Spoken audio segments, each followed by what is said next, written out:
몇 년 전에는 이제 저희가 촛불혁명이라고 부르는 시민들의 자발적인 대규모 정치 참여가 있었고, 그것을 통해서 아주 민주적이고 평화적으로 정권이 교체가 됐죠. 그리고 최근에 또 코로나19 때 많은 분들이 공동체를 생각하시면서 성숙된 모습을 보여주셨습니다. 그것을 통해서 저희들이 방역 선진국으로 발돋움할 수 있었죠. 이 모든 것이 다 뛰어난 시민의식 때문이라고 생각하는데요. 성숙한 시민의식, 뛰어난 시민의식, 이런 것이 우리나라의 지금 희망인 것 같습니다. 예, 안녕하십니까. 항상 열심히 일하려고 하는 서울 은평갑 더불어민주당 소속 박주민입니다.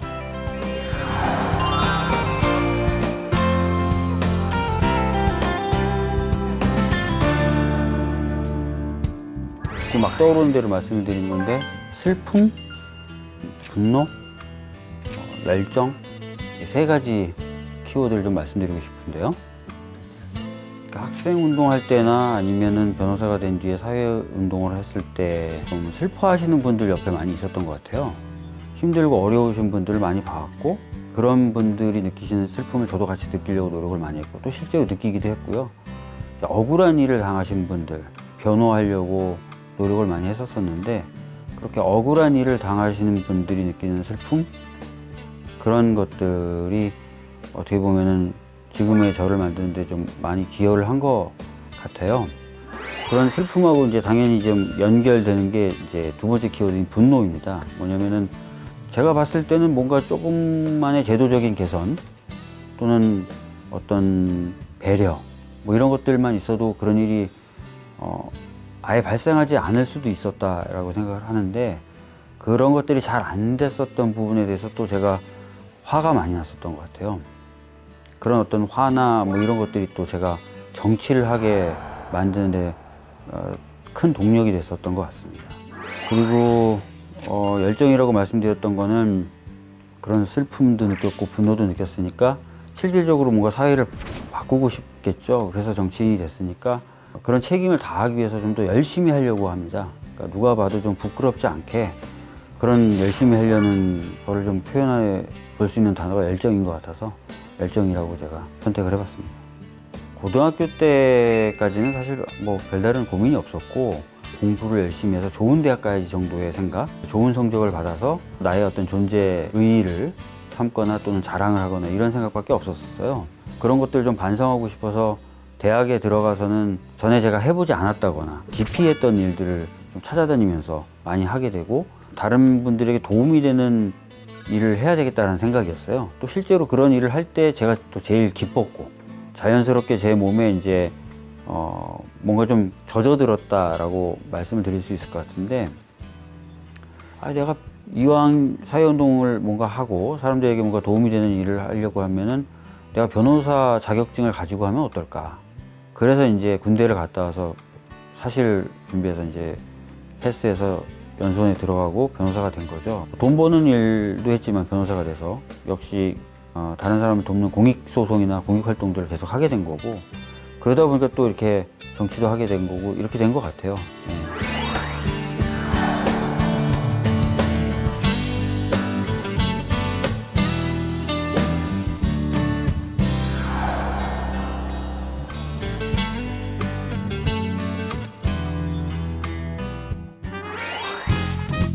기본적으로 국민분들의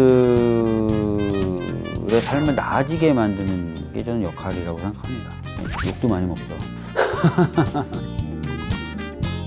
이전에 제가 이제 국회의원이 되기 전에는 저도 나름 국회의원들 많이 만나는 변호사였어요. 법을 바꿔달라. 시민단체들이 그런 일을 많이 하거든요. 그 만나거나 이랬을 때 받았던 느낌은 왜 저렇게 못하지? 왜 저렇게 안 하지? 이런 생각이 좀 많았던 것 같아요. 근데 안에 들어와서 보니까 제가 생각했던 것과 달리 이 영역에 굉장히 다양한 의견이 존재하고, 이 영역에서 뭔가 결정이 돼서 아웃풋으로 나오려면은 그 다양한 의견들 속에서 합의점을 찾아야 되는 거예요. 원래 100이었던 어떤 법안이면 법안, 정책이면 정책이 어떨 때는 깎여져 나가기도 하고, 어떨 때는 제가 생각하는 것과 다른 색깔이 섞이기도 하는 거예요. 밖에서 봤을 때는 사실 그걸 이해 못 하다 보니까 왜 이렇게 잘 안 되기만 하냐, 잘 안 하냐, 못 하냐, 이런 얘기만 했던 것 같다는 생각이 들고, 안에서는 또 굉장히 복잡한 일들이 이루어진다는 걸 새삼 알게 된 거죠. 뭐 얼마 전에 이제 20대 국회 마무리되면서 세월호 참사 당시에 수색과 수습 활동을 하셨던 민간인 잠수사분들에게 조그만 도움을 드릴 수 있는 법이 하나 어렵게 통과가 됐어요. 그때 이제 민간 잠수사분들 중에 한 분이 저한테 전화를 해서 굉장히 지금 가슴이 뛰어가지고 너무 경황이 없다. 근데 고맙다. 이렇게 얘기를 하셔서 기쁘기도 하고 그랬죠. 물론 굉장히 저로서는 그 법이 처음에 발의했던 거하고 좀 거리가 멀게 통과돼서 죄송한 마음이 있었는데 전화가 처음에 왔을 때는 아, 참 이거 어떡하지 막 이렇게 걱정도 했었는데 의외로 너무 좋아해 주셔서 하여튼 그때 힘이 많이 났었습니다.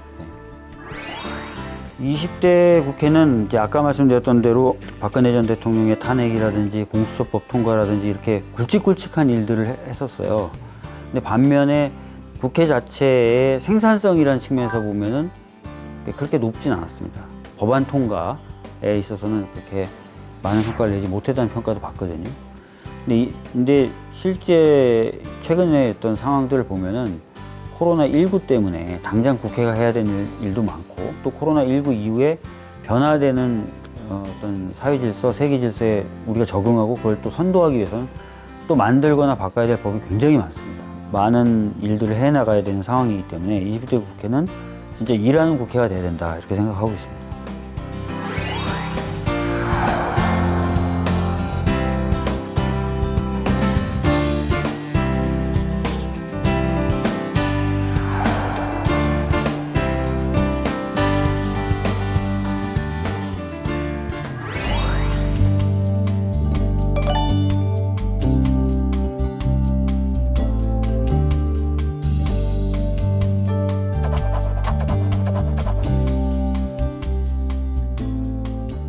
지금 많은 사람들이 이제 전환을 얘기해요. 뭐 코로나19 때문이기도 하고 코로나19가 없었어도 우리 사회가 좀 바뀌어야 된다는 얘기들을 많이 하셨거든요. 하여튼 전환을 얘기하십니다.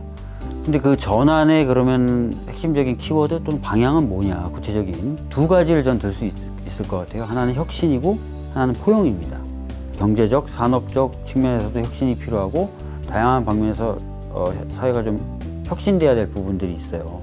반면에 그러면 혁신만 할 거냐, 그런 건 아니죠. 예를 들어서 산업 체계가 재편된다고 했을 때 불안정해지는 분들도 있고 고통을 받는 분들도 계십니다.